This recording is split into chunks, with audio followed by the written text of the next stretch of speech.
I'll start with an apology. I had planned to be with you in Leon, of course, but very last minute, this became impossible, and I know I'm missing out on a lot. I've been to several of the Afro-Europeans conferences in Leon, and the subsequent ones, of course, too. So I know what I'm missing. Um, and I also missed some of the papers on Tuesday, so that's a real shame. Um, I think the speakers are supposed to introduce themselves. I'll do this really briefly and quickly. My name is Mark Stein. I work here in Germany at the University of Münster in English studies, in English post-colonial and media studies. And my research interests are in the post-colonial field, in the diasporic field, and in the African European / Black British field. The title of my paper today is on the screen.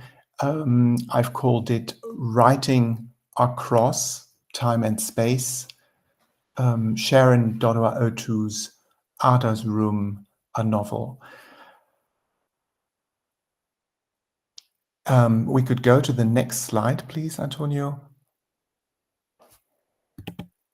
Great. And as you can see, there is a hidden title here, Work in Progress. So this is really not as polished and finished a paper as the ones I've been hearing from my colleagues. It's work in progress. The emphasis is I have work ahead of me. The emphasis is not so much on the progress I've made. We can go to the next slide, please, Antonio. Thank you. One of the things that I felt throughout, those 20 years of Marta's project is that the term Afro-Europeans does a lot of work. And we've been talking about it in many conferences. And of course, Elisa also had a keynote on Tuesday on it, which I wish I had access to. I understand it'll be on the website shortly. So I just want to register that throughout my involvement with this project, I've always wondered, is this the right term for what we're doing? Like Elisa was saying in her keynote, do Afro-Europeans actually exist? What is this? What does it mean? And can it work in different countries? As we've tried to make it work, of course. I think the project has been very successful and continues to be so. That's not the issue here. It's the question of not even terminology, but building categories. And I've put just a few alternative terms up there. There's the term Black, of course, if we speak English. Carol Phillips famously spoke of extravagant strangers in an anthology he put together. Sabrina Brancato, who's in the audience, coined the term Afrosporic. Johnny Pitts, who was one of the keynotes in London at Shamila's conference, uses the term Afropean. In Germany, some people use Afrodeutsch.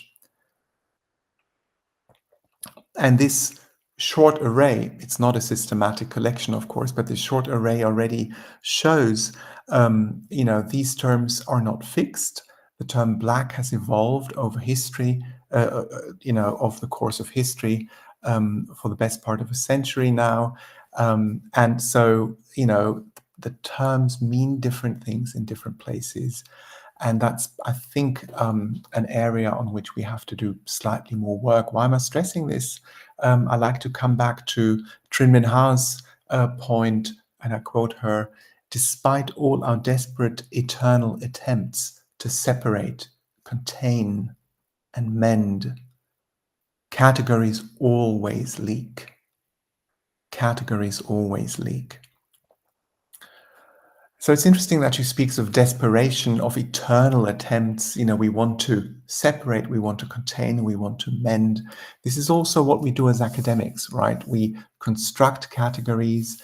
It's part of our job to think in categories, to teach categories, to also interrogate them, to deconstruct them, to come up with new ones. But her point is there is always leakage, there's always seepage, and that's not a flaw or a fault. I've come to believe that, this leakage, this one category bleeding into the other, is in fact a central function of categories in the work that we do in the humanities, in the arts. And in my work, I translate that leakage, that seepage, as a function I call porosity, right? So I think we have categories, we need categories like the ones at the top of this slide, but we have to know that they are porous, that they're not stable, and that at the borders, they're actually open, they're fuzzy, there is an overlap. And that's, as I say, not a flaw, not a fault, but in fact, that's essential for them to work. And that was just a bit of a preamble. I'll come back to that in a moment. And Antonio, we could go to the next slide, please. Thank you. So here you see the writer Sharon Dodoma 02. She's speaking at a festival, Literatur Festival in Berlin. She's a writer who, in the work that I mostly do, I rarely speak about German literature or of writers who speak in German. And in the work that I do more often, working on Black British writing, I would call her a Black British writer. But in fact, in my paper here, and probably from my own perspective too, she isn't really a Black British writer. I'll say a few words about her CV for that reason. So she's born in London to Ghanaian parents. She lived in England, briefly in Ghana as well, before moving to Berlin in Germany, where she now lives. She's a writer, an activist, and she wrote novellas and short stories in English. And at the moment, she's also a curator of the Black German Language Literature Festival, Resonanzen, and she's been doing that since 2022 in Recklinghausen. It's a major festival, and it's amazing that she was able to pull this off. Next slide, please. She came to Münster in 2016 because we invited her as she had received the Ingeborg Bachmann Prize, and that's probably the preeminent prize in German-speaking countries, for literature, for authors. And she got it having published one short story in German called Herr Göttrup setzt sich hin. It's a satirical story. It's wonderful. It's hilarious. It has since been translated into English, but it is so interesting that she was literally put on the map, with this prize in Germany, that is, and on the strength of one single short story. And that is exceptional. Normally, the people who get this prestigious and major literary award, awarded in Austria, by the way, they have published so much more. And it's interesting that happens to somebody who didn't grow up speaking German, who learned German as an adult, and whose first short story in German this is. She went on to write a novel called Ada's Raum in German. It was published in 2021 by a important German press, Fischer, and it's her first full-length novel, and she wrote it in German. It was quickly translated into English by Jean Polizzi, and in 2023 those translations came out. It was also translated, next slide please, into several other languages. You have the three covers here, with the German version on the right, Ada's Raum, the UK version in the middle, Ada's Realm, and the American version, Ada's Room, on the left. I do think she's in conversation with Virginia Woolf and A Room of One's Own, so I'm not sure about the English, the UK title here. But I think it's interesting that they've chosen two covers for an otherwise, I think, identical translation. I want to go to the next slide, and I'll briefly summarize the text. It's an exploration of at least four worlds through the experiences of four women who share one and the same name. You guessed it, Ada. Ada number 1, we meet her in 1559 in a fishing village, Totope, just 50 miles out of Accra. She's a woman whose newborn dies in front of her eyes, as we open the novel.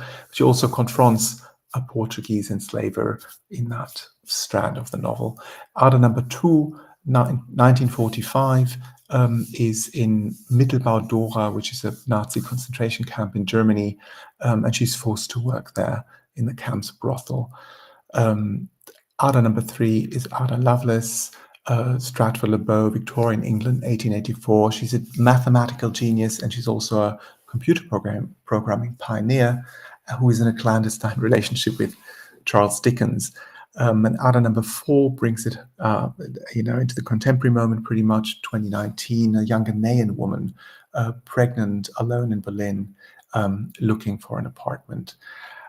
So we have a novel that has these 4 strands, but actually has more life worlds than that. It's in part, next slide, please, by the way, it's in part told through inanimate, talking objects, inanimate objects like a broom, a door knocker, a room, the actual room in the concentration camp that Ada is forced to work in, and also a passport.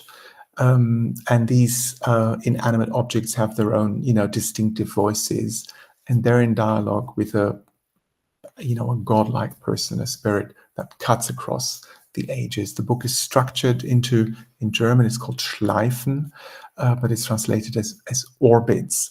So it's sort of an interconnected, highly complex text, which in itself is definitely, a porous construct. We also observe that the structure is not linear. There are careful echoes between the sections, and there is images and characters recurring throughout the text. So it's complex, it's challenging to read. Next slide, please. In fact, yeah, and please one more, Antonio. Yeah. This you can read better. I mentioned the term porosity. It was used and introduced by Walter Benjamin and Asia Lachis in an essay they called Naples from 1925. They deployed the concept of porosity to capture a particular form of urbanity, but also to connect the porous, the historical building blocks of that city, the rocks, the volcanic materials, etc., that are used to make up the city. Porosity refers to the openness, the permeability of urban spaces. It reflects the interplay between different social, cultural, and historical layers within the city. And the authors explore how Naples embodies a kind of fluidity and richness that allows for diverse experiences and interpretations. And the concept porosity also suggests that the city's architecture, the streets, the social interactions create an environment where boundaries are less rigid, enabling a blend of influences and a dynamic sense of community.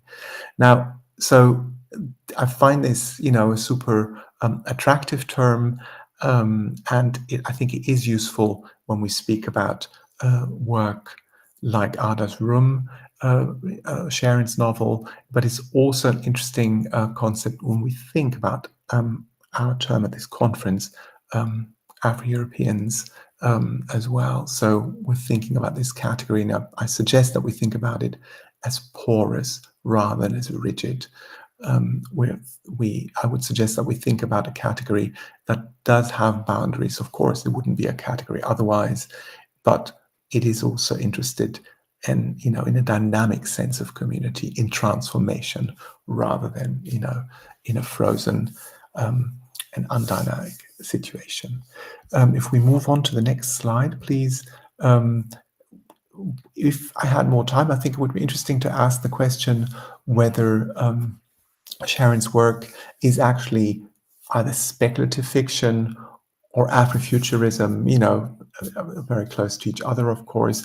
Is this a form of speculative fiction? Is this Afrofuturism? It does explore alternative realities, futures, societal structures, and it performs a critical examination of discrimination, of racism, of sexism, fascism, with strategies, representational strategies that cannot simply be accounted for in rational ways. So there are these inanimate objects that speak. That is this recurring Ada character. There are also Ghanaian fertility beads that, at a crucial moment, appear to each of the four Adas in this novel. So there are elements that are, supernatural, etc. So even on that level, right, there are ways in which the novel is challenging. But if we can go to the next slide, I want to suggest that it's perhaps even more relevant that Sharon chooses to write in in German, although English is her mother tongue and she learned German late. She speaks it very well, obviously, but she speaks it with a slight accent, and more importantly, she writes it. The novel is written in an accented German, if you want. And the question is, what does that actually do? And at this point in time, we need to perhaps also see that languages like Spanish, languages like English are used to having speakers around the world. And for that reason, there are obviously so many different varieties of Spanish, of English around the world. And certainly, England has long lost its monopoly on, the correct version of English. There are many correct varieties around the world. And with Spanish, presumably, it's similar. So, it's not Madrid, it's not Spain that dominates here anymore. But that's different with German, right? So a key publisher like Fischer publishing a book where easily somebody could have gone through and sort of sanitized the language, made it more German, more homogenous, but they obviously refrained from doing so, and I'm sure Sharon, insisted that they don't, is much more of a challenge or even a provocation than it might be in Spanish or in English, for example, simply because German readers are much less used to this experience. But also, what does the reader actually get by reading this book in an accented German? Does that reflect O'Toole's own experience as, perhaps an outsider, somebody who needs to navigate a different language and culture?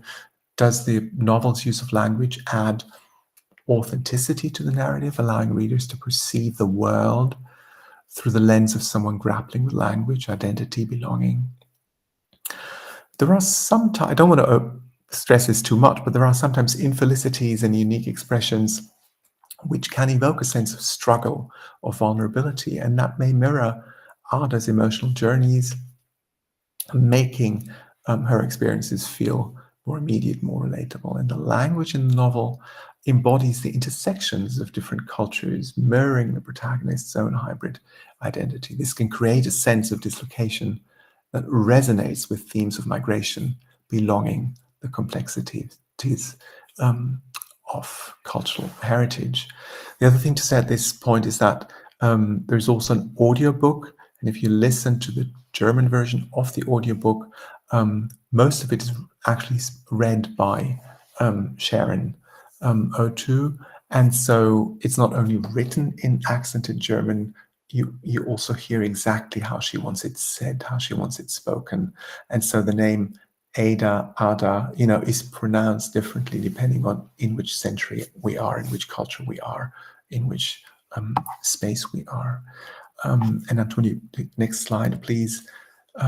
This continues with this idea of written in accented German. The presence of an accent invites us as readers to engage more deeply with the text, with the language, prompting us to reflect on nuances of language, the implications of speaking from a very specific, from a marked, and perhaps we could say from a non-German and a non-white perspective.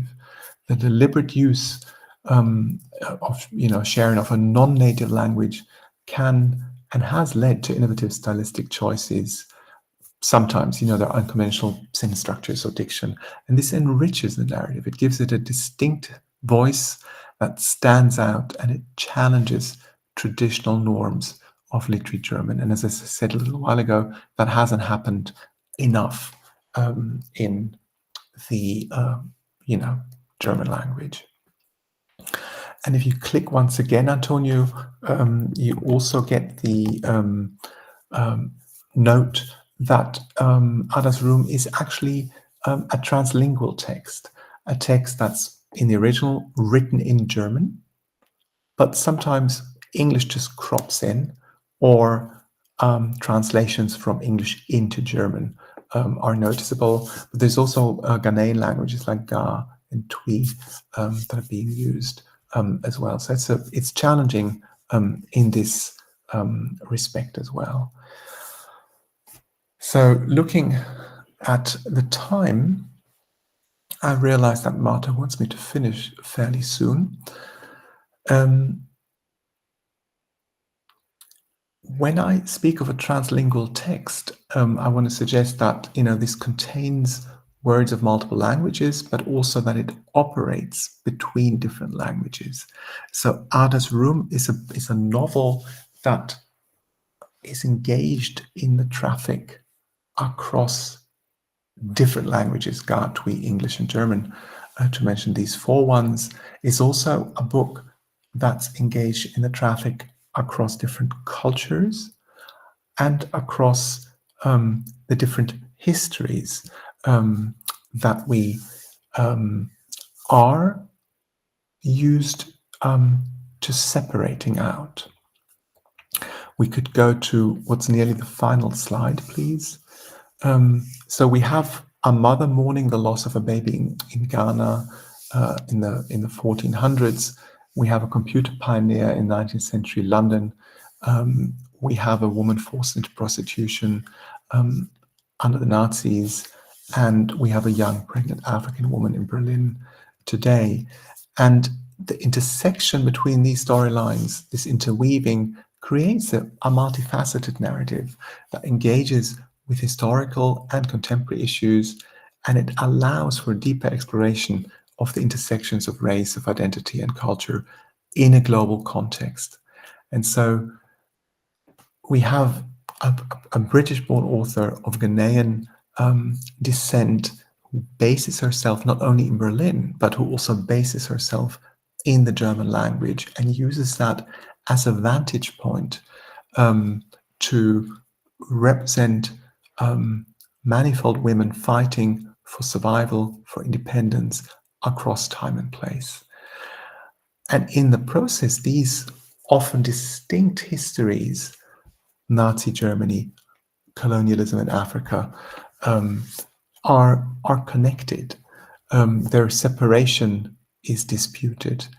And also the tendency to overlook the history of women is contested and effectively undone by this narrative. So I'm reminded also by the project that was spoken about in the previous panel about the ethics of care in the British context. So there is this counter history being written, but in writing it, she doesn't observe the boxes in which she would be expected to cast this history. So disciplinary nationalism, the boxes, the building blocks of our academy, of our academic systems, disciplinary nationalism is still thriving, but is questioned when we are confronted with a story such as Ada's, with a story such as Sharon's. And I think this challenge to disciplinary nationalism is also one that's posed by the term that Marta and her colleagues have deployed, Afro-Europeans. It's a concept that clearly cuts across disciplinary nationalism, and the many people involved in this wonderful project have come from different locations, disciplinary locations, and also geographical locations. to, to share in this project. I started by talking a little bit about my own position, and I want to finish on that note too. I've always felt a little bit uneasy when my Spanish colleagues would say to me, "Now, Mark, you're from Germany. You got to cover Afro-Europeans in Germany." I would always then answer, "Well, I may live there, I may work there." I wasn't even living there for some of the project time. But I'm working on Anglophone culture and not on cultures located in Germany. But I've come to understand, that this, resistance on my part is perhaps also ill-placed. So I haven't really ventured into German studies. I have colleagues who could be doing this work. But I do understand, that it's actually right to insist that we need this perspective represented here. I want to mention a wonderful PhD student who I have, Rita Marikoki. She is working on Ada's room, for example, in her PhD. So there are people, and she does that explicitly in her PhD. She's crisscrossing the borderline between English studies and German studies. And so, there is also a new generation that's coming up that does that work that's actually required. Next slide, please, Antonio. That's the bibliography. I know it's a bit small, so we should probably go on to the next one. And it remains for me to, next slide, please, Antonio. It remains for me to thank you for your attention, and I look forward to any questions or comments. Thank you very much.